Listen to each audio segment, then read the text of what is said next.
public defender is an attorney employed by the community and responsible for giving legal aid without cost to any person who seeks it and is financially unable to employ private counsel. It is his duty to defend those accused of crime until the issue is decided in a court of law. The first public defender's office in the United States was opened in January 1913. Over the years, other offices were opened. And today, that handful has grown to a network of lawyers cooperating to protect the rights of our clients. I wonder how many times you and I have said after glancing at the headlines, too bad. I feel sorry for the man, but it could never happen to me. That's what Carl Hopkins would have said. He was an average man with an average outlook. He lived a narrow existence in a deep rut. Carl never had much to say. Smells like rain. Hope Roberta got the wash in.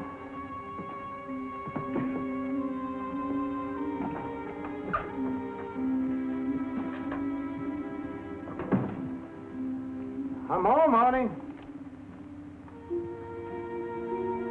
I was right. Did you get the wash in? Paper says it's gonna rain.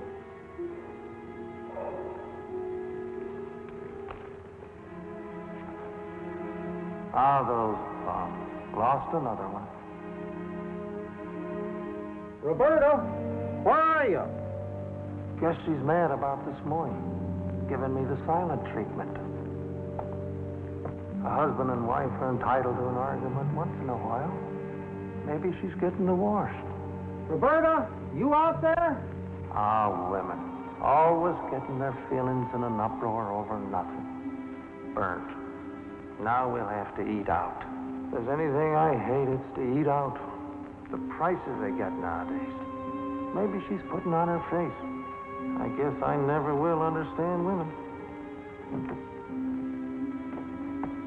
Baby, I'm sorry about what happened this morning.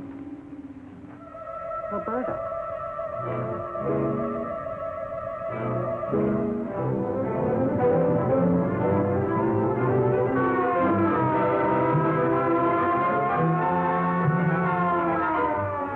They'll think I did it. They'll think I shot her. I gotta get out of here.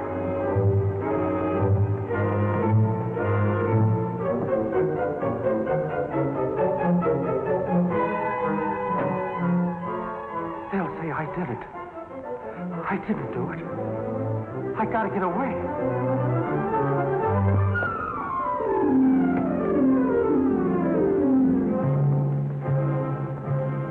Put it on the table. Drop it. Yours? I wasn't here. I didn't shoot her. Front door locked? I don't know. You gotta believe me. Inside.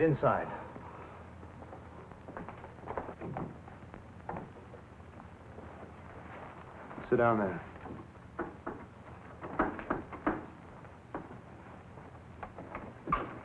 Thanks. Is that him? Yeah. Did you find anything? He had his gun on him. Take a look in there. I'll stay with him. Can we come in now? I told the other policeman Henry was just getting over a cold and that he shouldn't be out in the night I'm sorry, air. but you'll have to wait outside. Regulations. Well, I don't see what harm it'll do. After all, you wouldn't even be here if I hadn't heard the shots and called you. We appreciate your cooperation. Knew right away what had happened. Been expecting it for months. She is dead.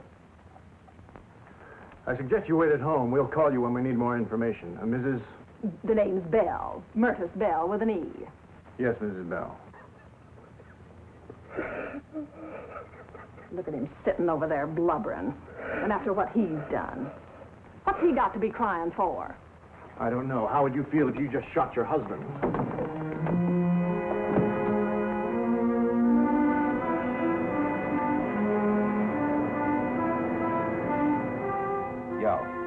Of course, put him on. Yes, Harris? They did, huh? No other prints? Good. Send one of your boys over with the report. You know who that was, Mr. Hopkins? Lieutenant Harris, head of the police crime lab. You know what he told me? That your wife died from 2 bullet wounds received from your gun, and that on the gun there were 2 sets of fingerprints, yours and your wife's. I don't know. Maybe she shot herself. Really? Which hand does he claim he found the gun in? He said it was the left hand. Check your notes. Yes, sir. Yes, I have it. Mr. Martin, what did you see when you entered the bedroom? Mr. Hopkins, Roberta was lying across the bed, face down. I thought she was crying. I went over to the bed. She didn't move. I rolled her over. There was a gun in her left hand. That's enough. I thought... That's enough. You see, Mr. Hopkins, her left hand. Your own words, right? I guess so. Will you then tell me how it was possible for her to shoot herself in the right side, under the ribs, holding the gun in the left hand, and have the bullets travel upward through the lungs and the heart and stop in the left shoulder? I don't know. Why should I shoot her? Mr. Hopkins, when you're arraigned in Superior Court, do you know what you'll be charged with? Murder in the first degree. And do you know what your sentence will be when found guilty? Death, Mr. Hopkins. But you can't. On the other hand, if you will admit your guilt and throw yourself on the mercy of the court, I will make a recommendation for leniency. At the very worst, your sentence would then be life imprisonment. But how can I say I did it when I didn't? By avoiding a long and involved trial, the state will be spared untold expenses. Now, this could all act in your favor. I don't understand. What do you want me to say? Just tell us how and why you shot your wife. It's as simple as that. What is it? Well, tell him the district attorney is out of town and I don't want to... What? Whose client? My client, Mr. Martin. Oh, I'm sorry to break in on your meeting. Since when is he your client? Well, Judge Nunley's clerk phoned me to be at the preliminary tomorrow. Now, you know as well as I do that this man can't afford an attorney. And what difference will one day make? You're a lawyer? Yes, sir. I'm Bart Matthews. Well, I haven't got any money. I couldn't pay you. You don't have to. The city supports the public defender's office. Public defender? I never heard of that. Well, your boss had. He's the one who phoned Judge Nunley. All right, Matthews, if you're through, you can leave. I'd like to get a statement from this man. Statement? What statement? He said if I'd tell him I shot Roberta, he'd get me off with life. All I'm trying to get from him is why he did it. But I can't do that. I'd be lying. Martin, when is the DA due back? He didn't tell me. Now, this means that you'll handle the case? That's right. And this will be your first important case since your appointment, won't it? What are you driving at? Oh, nothing. Except that I'll try to make things as easy for you as I possibly can. Easy. Yes, so that you can have your statement, Martin. Quote, not guilty, unquote. Come on, Mr. Hopkins. Now, see here, Matthews. As his attorney, that's all I want him to say. You know, Hopkins, I don't think I can put up your bail, but I'm quite sure that I can get the chief jailer to hang a do not disturb sign on your cell. All right, let's go.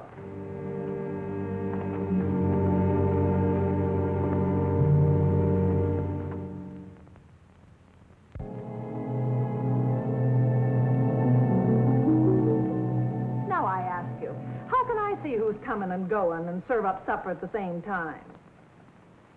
This'll look right nice on Angie, don't you think? Oh, yes, very. Now, Mrs. Bell, what makes you think that Hopkins was home that night? Roberta told me once, she told me 100 times. Every night, home at 6. You could set a clock by him. But why would he want to kill her? Why would any husband want to kill his wife? Henry, smoke your cigarette. I'll answer the questions. I'll tell you why. It was fight, fight, fight every waking hour of the day.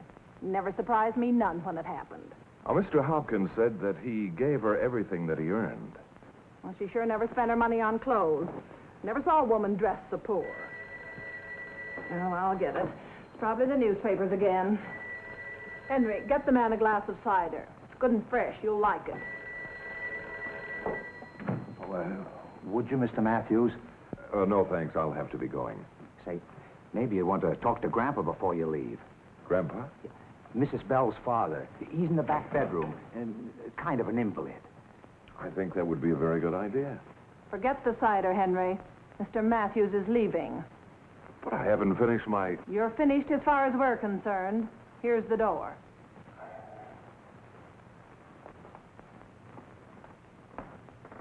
I'm sorry if I said anything. You're working for the defense, ain't you? That's right. Well, we're working for the prosecution. Was that Mr. Martin who called? That much I'll tell you, yes. And he said... Henry, you listen to this. And he said we wasn't to talk to nobody connected with the defense. But I only wanted to talk to your father for a minute. Grandpa? He couldn't help you none. Why not? But he ain't seen anything for 20 years. He's blind. Why? Conrad Martin had started his counterattack. Everywhere in the neighborhood, I got the same answer. No statement for the defense. My last stop was the Hopkins house. Oh, hello, Davis. What are you doing here? Captain assigned me here. Hopkins gave me his key. I'd like to take a look around. I'm sorry, Mr. Matthews, but I can't let you in. Who told you that? Captain. I'd like to help you, but Oh, I know, Davis. It's not your fault. Besides, I don't know what you'd find new inside. The lab boys gave the place a good going over, top and bottom. Did they look around back?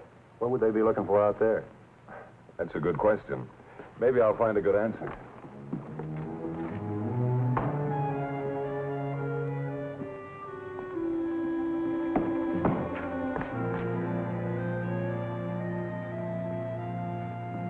You big tall feller, ain't you, stranger? Huh? Are you talking to me?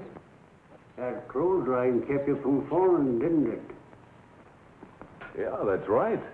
Hey, you're talking in the wrong direction.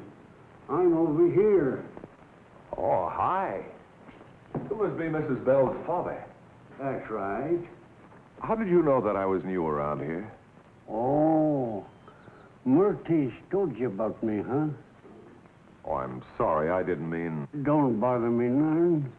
I've still got mighty good ears. Minute you started back here, I could tell you was a stranger. How could you tell? By the way you walked. I said to myself, wait till he hits that bit of broken concrete. They all do. And you did. That's right. Say, did you hear about the shooting last night? Shooting? Yep. I was sitting right here listening to the radio. Saw the whole thing. You saw it? Well, you know what I mean. Mighty good set of ears.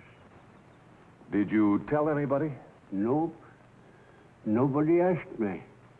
But I heard these shots, and then about 2 minutes later, I was sitting... Grandpa, who you talking to? Here she comes. Oh, it's you, is it? I thought I told you to leave us alone. What's she done, Murtis? He's the man that Mr. Martin told us we couldn't talk to. I'm coming in and close your windows. I'm sorry, mister. I thought I'd found a friend. Yeah, so am I, Grandpa. I thought I'd found an alibi.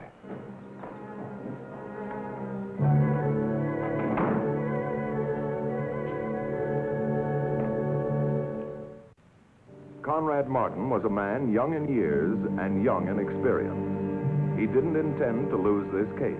Not only did you tell Mr. and Mrs. Bell and everyone else to withhold information, but then you give orders to keep me out of my client's house. I'm completely within my rights, Matthews. Your rights? I'd like to know what gives you the right to tell witnesses what to do. They don't belong to you any more than they do to me. I knew you were going to say that. I'm quite prepared. I think this will give you the answer. In the case of the People versus McCallum, Judge Dean of the Superior Court handed down the following opinion, that... I'm not interested in Judge Dean's opinion. Now, whether you know it or not, there's a Supreme Court ruling that states that a witness is in the public domain, and as such belongs exclusively to neither the prosecution nor the defense. Supreme Court? That's right. Where did you look that up? I didn't have to look it up. I learned it in law school. Oh, and another thing, there's a matter of ethics. I withhold comment. Do you mind if I ask you a simple question? That all depends. What are you trying to prove? I'm going to win this case. Even if Hopkins is innocent? He's guilty, and you know it. The evidence looks pretty circumstantial, if you ask me. I didn't ask you. Then I'm telling you. Conrad, I've seen a lot of eager beavers so anxious to win a conviction that they lose their case. What do you mean? I mean that it's your job and mine to see that people like Hopkins get a fair shake. Was Hopkins fair when he pumped 2 bullets into his wife? You're taking an awful lot for granted when you haven't even talked to a key witness. Witness? What witness? Why don't you wait until we get into court? You'll find out then. Wait a minute. What for?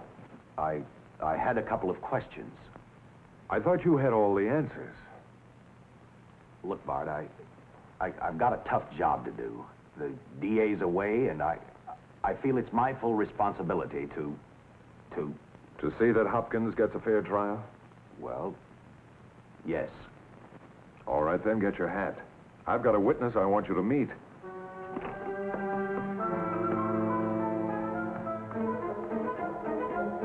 Oh, you come back. Marquise ain't going to like that.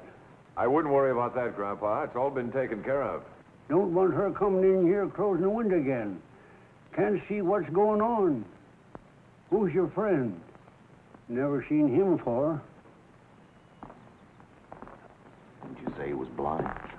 How did he know I was here? Simple. He saw you. He ain't as tall a man as you be, Mr. Matthews, and he's heavier set. That's right, Grandpa. I wonder if you'd tell us what... Mr. Matthews, if you want me to call the police, I'll... That won't be necessary, Mrs. Bell. Oh, Mr. Martin. Well, I was only doing what you told me to. Grandpa, a while back you started to tell me that you heard something right after the 2 shots. Just a second. Marquise, can I talk now? You can talk now. Well, sir, I was sitting right here listening to the news on the radio when I heard the 2 shots. First off, I thought they'd got the announcer. But when he kept talking, I knew it wasn't him. Go on. Then, a couple of minutes later, I heard the screen door on Hopkins' back porch open and slam with a bang. And somebody come a-rushing down the back stoop. Oh, he was in an awful hurry. I knew he'd never been around here before because he hadn't gone more than 2 steps when he ran smack dab into the clothes pole. Did he say anything? Yep. Said, ouch. Did you say anything? Nope. He was off and around back before I could get a word out. Why didn't you tell this story before? Nobody asked me but Mr. Matthews, and Murky shut him up. Are you sure that wasn't Mr. Hopkins who came down those stairs? Why, of course I'm sure. First place, I know Mr. Hopkins. In the second place, Mr. Hopkins would know that pole was there and duck under it. Now, where do we go? Well, I'd call the crime lab. What for? Has that pole been checked for fingerprints? I don't know. Why would they come out here in the first place? Last night they didn't have a reason. Now they have.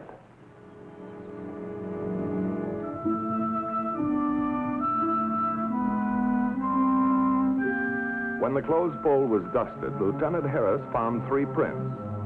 Enough for identification, but not enough for positive proof in court. This meant that when we found the suspect, we'd have to prove his guilt some other way. A run was made through R&I. We learned 3 things. That the prints belonged to a man named Victor Breslow. That he was on parole, which made him easy to find. That he had a long record and a short memory. I tell you, I was never in that bedroom before.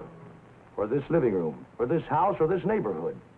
You say you've never seen this woman before, Mr. Breslow. I've never seen her, no.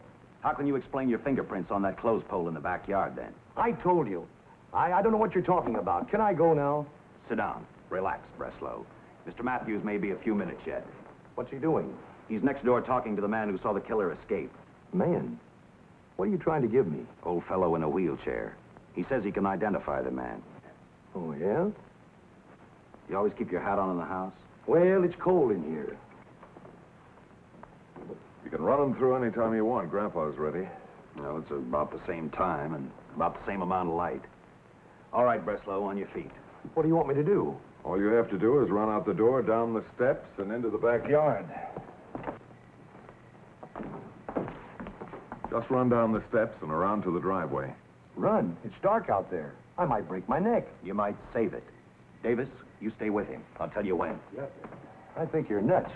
Make it a good performance, Breslow. It may be your last.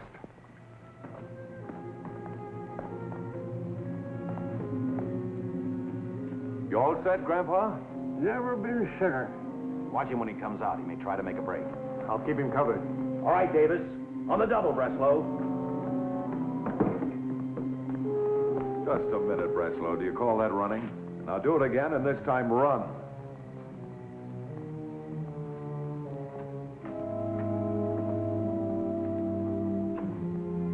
All right, Davis. Send him out again.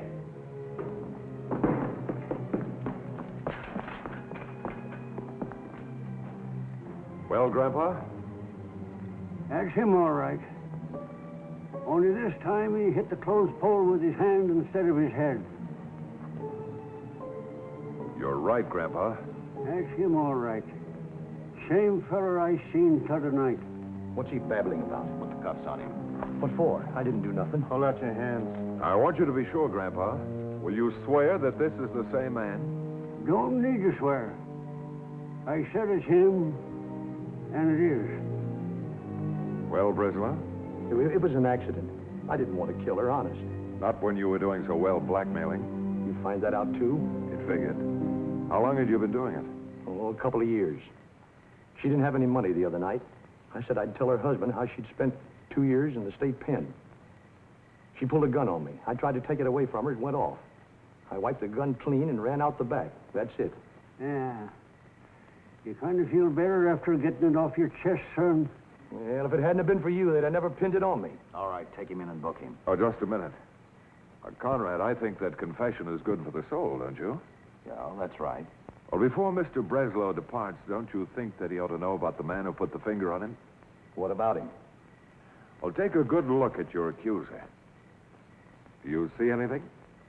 Nope. Neither does he. He's been blind for the last 20 years. Blind?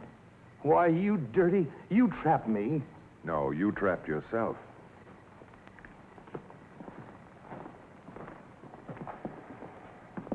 Want to thank you for your help, Grandpa. Glad to help you. Sort of broke the monotony. Nice old guy. He sure is. Bart, I'd like to thank you, too. Oh, what for? Oh, for helping an eager beaver see a couple of things. But I hope you didn't let yourself in for something. I don't understand. Supposing Breslow is broke. So? So if he can't afford an attorney, you'll have to defend him. Take care of yourself, Mr. Matthews. And drop by again sometime. Yeah, thanks, Grandpa. I will.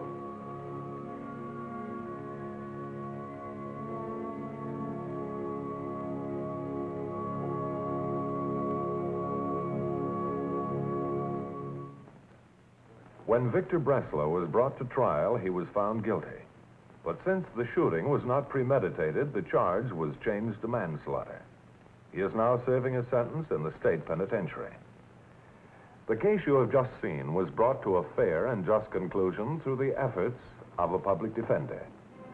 Tonight, Philip Morris salutes public defender Herman S. Allen, Knox County, Galesburg, Illinois, and his staff for outstanding achievement in the cause of justice.